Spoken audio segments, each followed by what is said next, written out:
नमस्कार, जय श्री राम, हर हर महादेव। देश के आदरणीय प्रधानमंत्री नरेंद्र मोदी जी ने भैया जूता भिगा भिगा के वामपंथियों को और ये दलाल प्रोटेस्टर्स को मारा। नहीं नहीं, कॉकरोच वालों को मारने की जरूरत नहीं। वो पहले से ही पूरी सब्जी और पकौड़े खा रहे हैं जनता के पैसे से। वो कह रहे हैं जनता लेके दे रही है। वो वहां पे क्रिकेट मैच चल रहा है, वो कॉकरोच अलग लेवल पे चले गए हैं। वो नीट की परीक्षा पर किसी ने दीपके से पूछ लिया, अरे देखो 4 लड़के स्टूडेंट जो है वो कांग्रेस के रैली के कारण दे नहीं पाए। तो बोला मोदी दोषी है, सरकार किसकी है? पत्रकार ने बोला भाई कर्नाटका कांग्रेस में। बोला हाँ तो क्या हुआ, सरकार किसकी है? सेंटर सरकार, पुलिस किसके अंदर आती है? माइक वाले ने अपना माइक हटाया, पत्रकार ने, और बोला अरे लो फैमिली शो है, गाली नहीं दे सकते। आप लोग समझ गए ना मैं क्या गाली दे रहा था, बस वही। लेकिन मोदी जी ने जूता भिगा भिगा के ऐसे नहीं मारा। मोदी जी मूड में थे, फुल मूड में। और जिस प्रकार से मोदी जी ने जो बातें कही है वो बड़ी इंटरेस्टिंग है। आइए थोड़ा मजा लेते हैं, वीडियो देखते हैं। और तब तक क्या आप लोग क्या कीजिएगा, चैनल को सब्सक्राइब कीजिए, वीडियो को लाइक कीजिए, ये सब कीजिए। अब देखिए उन्होंने कहा 24 घंटे बिजली चाहिए लेकिन सोलर, डैम, न्यूक्लियर सब बंद। रेयर अर्थ सप्लाई चेन चाहिए लेकिन खनन का नाम सुनते ही धरना शुरू। इनकी सोच है आम खाने मगर पेड़ नहीं लगाते, ये जमात ऐसी है। अब मैं गजब सोच के सुन रहे।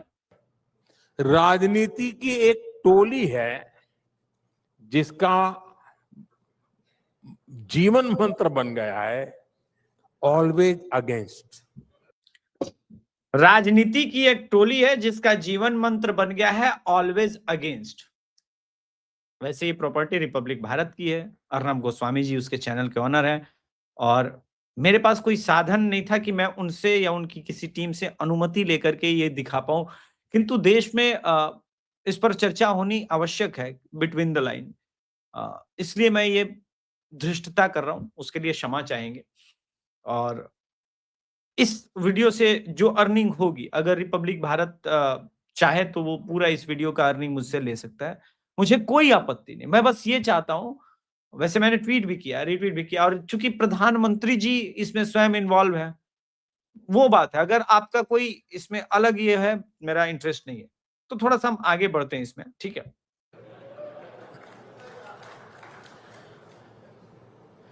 ये टोली क्रॉनिक डिससेटिस्फेक्शन यानी स्थायी असंतोष से भरी हुई है। अब इससे मुझे याद आ गया, 2 कैरेक्टर है भाई साहब। पहला कैरेक्टर अस्थाई असंतोष से भरी हुई, पहला कैरेक्टर योगेंद्र यादव, और दूसरा कैरेक्टर रवीश कुमार, तीसरा कैरेक्टर आरफा खानम शेरवानी, चौथा कैरेक्टर पुण्य प्रसून वाजपेयी, पांचवा कैरेक्टर नाम बढ़ते जाएंगे, नाम बढ़ते जाएंगे, लेकिन ये कैरेक्टर खत्म नहीं हुई। ये अलग कैरेक्टर है भाई साहब दुनिया में। कल मैंने एक एपिसोड देखा, उस एपिसोड में 4 PM वाला कह रहा था बस योगी खत्म। मैंने बोला हाँ, उत्तर प्रदेश के लखनऊ में आग लगी थी, बच्चे मरे थे गंभीर, लेकिन योगी जी तुरंत सारा काम छोड़ करके लखनऊ चले गए। योगी खत्म कैसे हुआ? योगी जी उस आग में नहीं थे। बहुत संवेदनशील बात है, मैं जो कह रहा हूं बहुत संवेदनशील है, हंसी की बात नहीं है। इस पूरे प्रकरण को योगी जी जैसे हैंडल कर रहे हैं संवेदनशीलता के साथ, मैंने इस तरह से हैंडल करते हुए किसी मुख्यमंत्री को देखा नहीं है। दुखदाई है 14 बच्चे मरना, लेकिन सिस्टम का कोलैप्स है। 60% इस देश की बिल्डिंग्स जो है ना हवा हो जाएगी। खैर हम आते हैं टॉपिक पर, वहां पर हम आएंगे।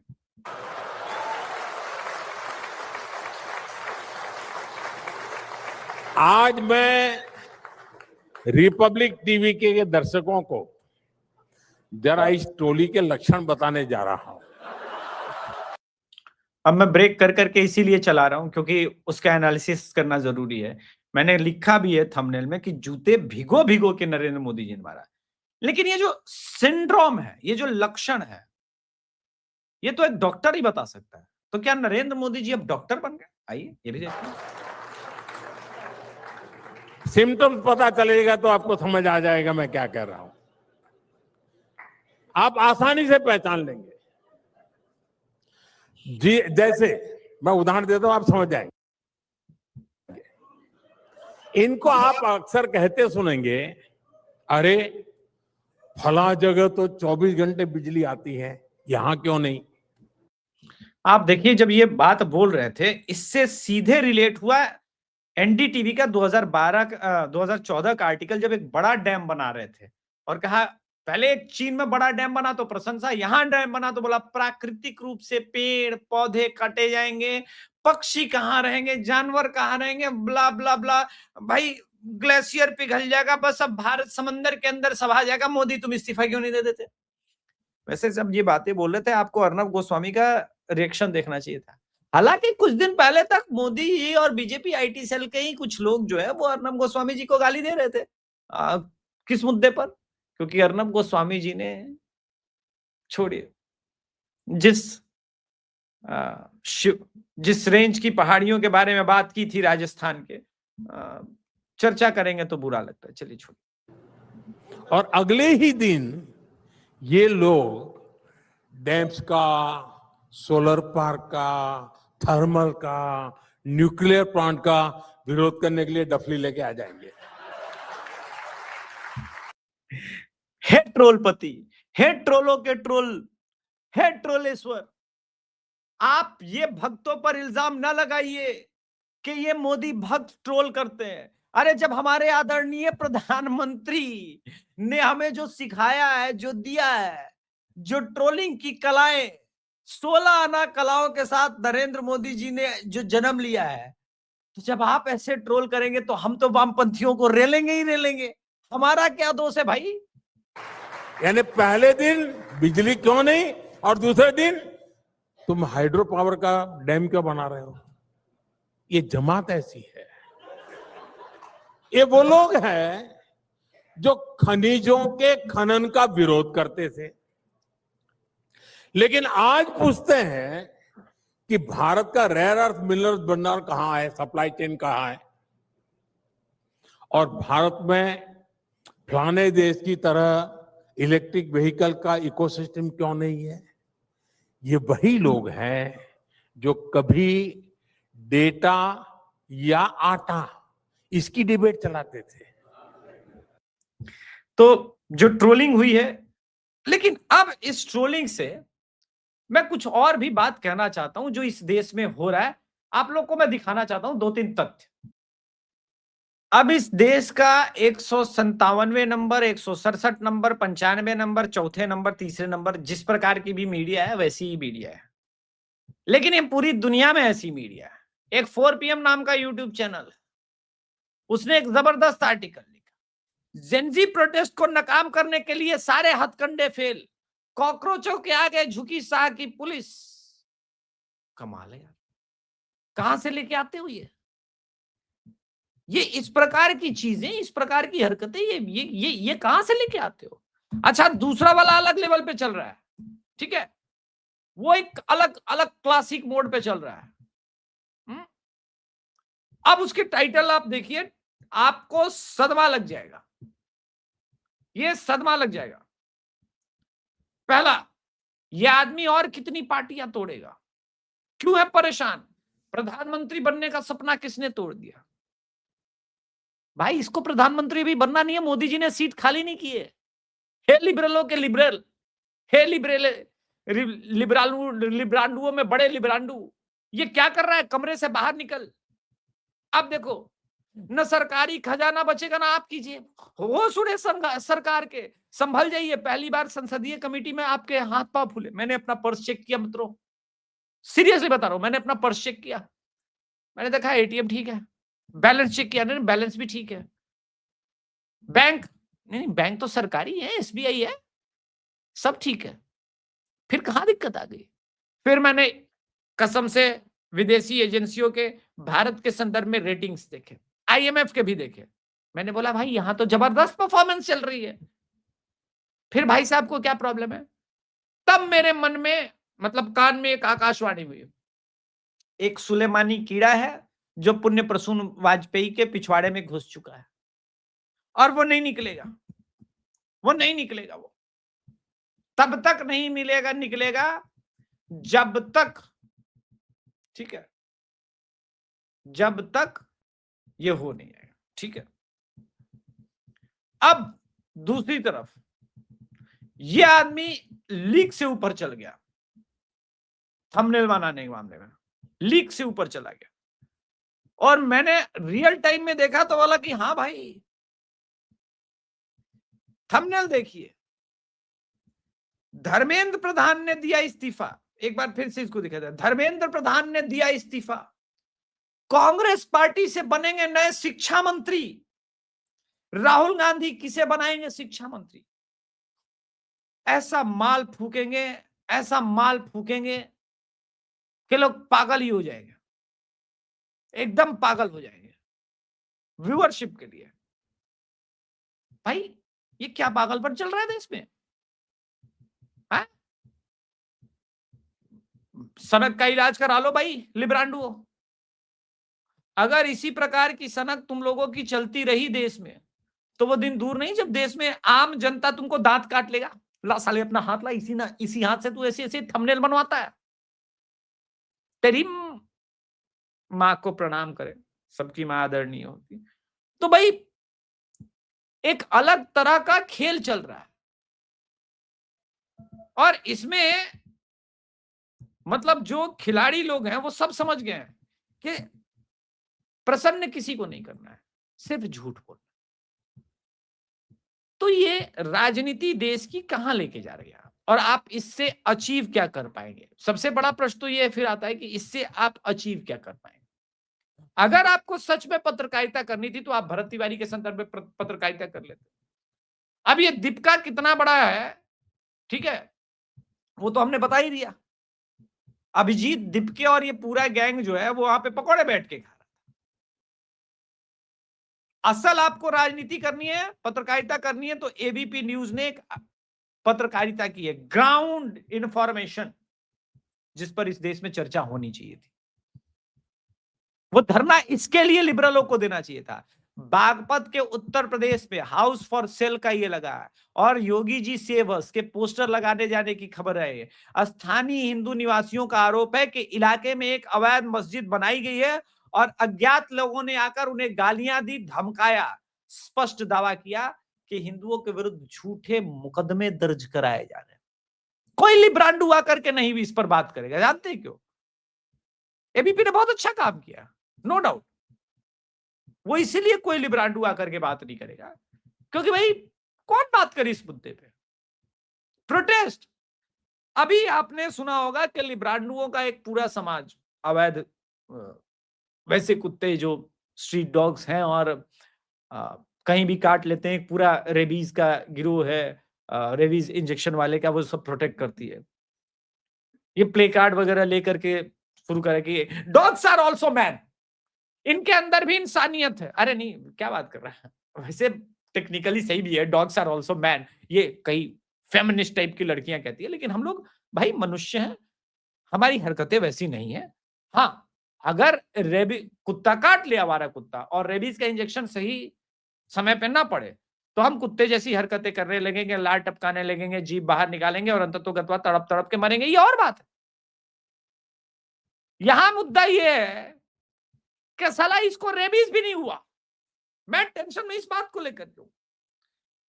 एक अहमद शाह 67 साल का मुसलमान, उसने साला 30 कुत्तियों, मतलब कहने में भी लाज आ रही है, 30 कुत्तियों का बलात्कार कर दिया भाई। प्ले कार्ड लेकर के फेमिनिस्टों को तो यहां निकल जाना चाहिए, और लिबरलों को भी। लेकिन वो कह रहे नहीं, डैम नहीं बनने देंगे, मेघा पाटकर जिंदाबाद, गांधी गांधी। क्यों? क्योंकि भाई वाटर माफिया से पैसा लिया है, वो नहीं चाहते कि गांव गांव तक पीने का पानी पहुंच जाए। हम क्या करेंगे? टैंकर माफिया क्या करेगा?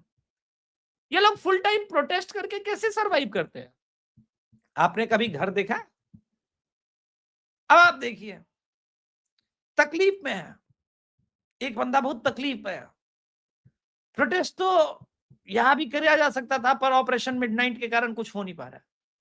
संभल के एक गांव में 6 जून को एक पुरानी मस्जिद तहसीलदार कोर्ट के आदेश के बाद ढा दिया गया। कोर्ट के आदेश के बाद ढहा गया। इसी मस्जिद को आई लव मोहम्मद, इसी मस्जिद से आई लव मोहम्मद के पोस्टर्स मिले, हरे रंग का झंडा मिला। पुलिस ने इस आधार पर आपराधिक केस दर्ज किया। मस्जिद की देखरेख करने वाले 7 लोगों को नामजद किया गया। नहीं, मैं पूछना चाहता हूं कि ठीक है, लेकिन आई लव मोहम्मद आप लिखेंगे और उसके नाम पर फिर दंगा फैलाने का प्रयास करेंगे, वो कौन बर्दाश्त करेगा? तो प्रोटेस्ट तो यहां आपको लिबरलों को करना था, लेकिन नहीं, वहां प्रोटेस्ट नहीं होगा। तो गलत जगह पर प्रोटेस्ट हो रहा है, और इसको लेकर के प्रधानमंत्री नरेंद्र मोदी जी ने जो बातें कही है, वो बहुत बड़ी बात कही है।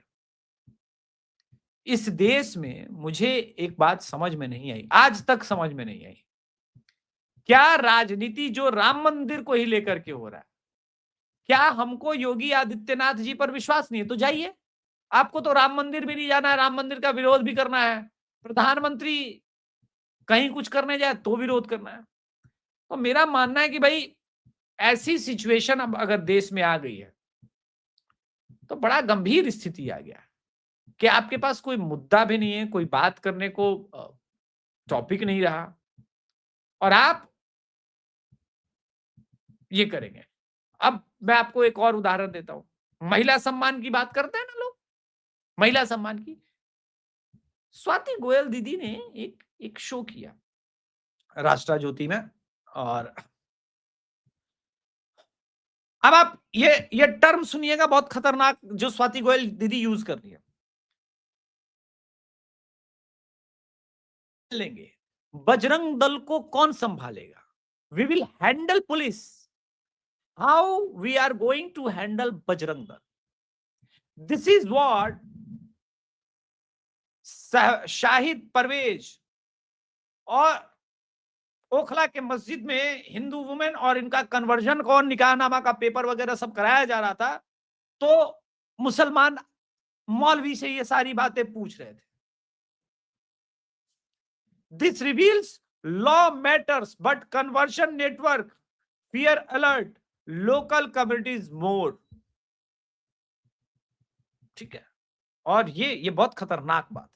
वो एक मुस्लिम धर्म से आता है, तो 1 साल के बाद मुझे पता चला कि वो मुस्लिम है।